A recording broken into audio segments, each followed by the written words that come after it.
നാം ഒരു ധനികനെ പോലെ ചിന്തിക്കാൻ പഠിക്കുക. അതെന്താണ്?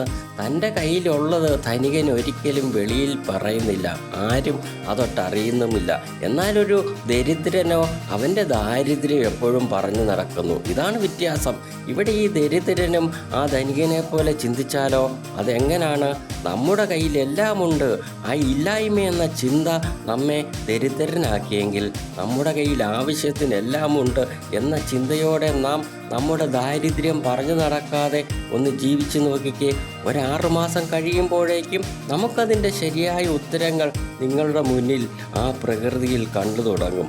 നമ്മൾ ഇല്ലായ്മകൾ സൃഷ്ടിച്ചതും ദാരിദ്ര്യം ഉണ്ടാക്കിയതും നമ്മിലെ ചിന്തകളായിരുന്നെങ്കിൽ, ഒരു ധനികനെ പോലെ ചിന്തിച്ചു തുടങ്ങിയാൽ നാമും എല്ലാമുള്ളൊരു ധനികനായി തീരും.